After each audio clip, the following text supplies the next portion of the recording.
بہت سارے ساتھیوں کے یہ سوالات آ رہے ہیں کہ یہ جو گورنمنٹ کی اسکیم ہے سوکنیا اسکیم، سوکنیا سمردھی یوجنا، تو یہ اسکیم بہت پرانی اسکیم ہے، ابھی کی نکلی ہوئی نہیں ہے، بہت پرانی اسکیم ہے،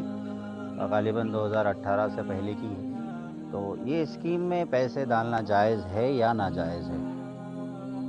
اس کا جواب یہ ہے کہ اس اسکیم میں پیسے ڈالنا اور اس اسکیم سے فائدہ اٹھانا جائز نہیں ہے، کیونکہ یہ سود میں آتا ہے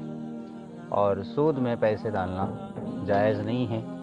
اس اسکیم کی جو شرائط ہے، جو تفصیلی معلومات ہم نے حاصل کی ہیں، وہ یہی ہے کہ کچھ رقم جمع کی جائے اور پھر کچھ سالوں کے بعد میں اس پر پیسے اضافہ ملتے ہیں اور حکومت کی طرف سے اس پر زائد پیسے دیے جاتے ہیں فیصد کے حساب سے، اور قسطیں بھی اس کے اندر بھرنا ہوتی ہیں اور پھر وہ بینک کے ذریعے سے بھی آتی ہیں، اور انٹرسٹ کا فیصد جو ہوتا ہے اس میں بہت زیادہ ہوتا ہے۔ یہ اسکیم لڑکی کے ماں باپ یا پھر کوئی گارجین گود لیا ہوا شخص وہ لے سکتا ہے، اور اسی طرح اس اسکیم کے تعلق سے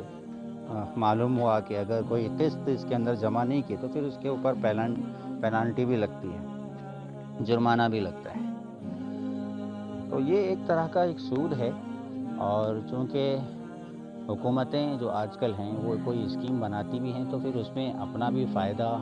اور اپنا ایک بزنس مائنڈ ان کا ہوتا ہے، اس کو سامنے رکھتے ہوئے بناتی ہے، اور چونکہ ان کے پاس حلال حرام کی کوئی تمیز بھی نہیں ہے، سودی نظام پوری دنیا میں چل رہا ہے، تو لہٰذا انہوں نے اس طریقے سے لوگوں کے پیسوں کو جمع کرنا شروع کیا،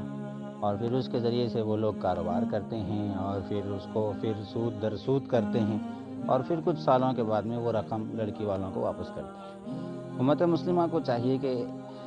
ایسی اسکیم سے تو فائدہ اٹھائیں جو اسکیم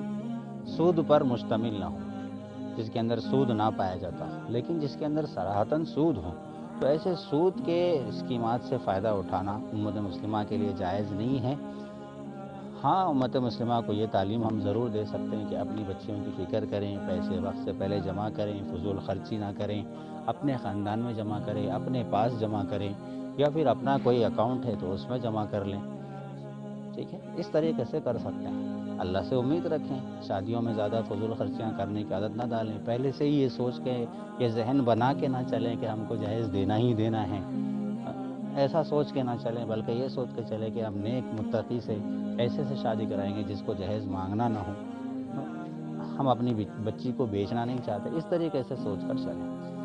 اب ایک سوال یہ بھی ہوتا ہے کہ پھر اگر کسی نے اس اسکیم میں حصہ لے لیا ہے تو اب وہ کیا کرے؟ تو دیکھیں، اس اسکیم میں اگر اس نے حصہ لے لیا ہے تو اس کو فوری ختم کرنے کی مکمل کوشش کریں، لیکن اگر ختم کرنے میں بہت زیادہ ناقابل برداشت نقصان ہوتا ہو تو پھر ایسی صورت میں وہ خاموش رہے، ویسے ہی اس کو چلاتے رہے، لیکن جب وہ واپس لینے کا موقع آئے، اس پیسے کو واپس لینے کا موقع آئے، تو اس وقت میں جتنی رقم اس نے جمع کی ہے اتنی رقم لے، اور اس سے زائد جو رقم مل رہی ہے اس رقم کو صدقہ خیرات کر دے غریبوں پر۔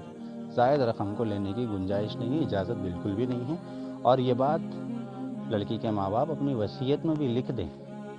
جو بھی پیسے جمع کر رہے ہیں وہ اپنی وصیت میں لکھ دیں کہ بھائی یہ جو زائد پیسے آئیں گے، زائد پیسے لینے کی اجازت نہیں ہے، مجھے مسئلہ معلوم نہیں تھا، اب معلوم ہو گیا، لہذا اگر کوئی اس طریقے سے زائد پیسے، میرے جمع کیے ہوئے پیسوں سے زائد پیسے لیتا ہے تو وہ حرام کام خود کرنے والا ہوگا، میں اس سے بری ہوں۔ اس طریقے سے وضاحت کے ساتھ میں لکھ دیں۔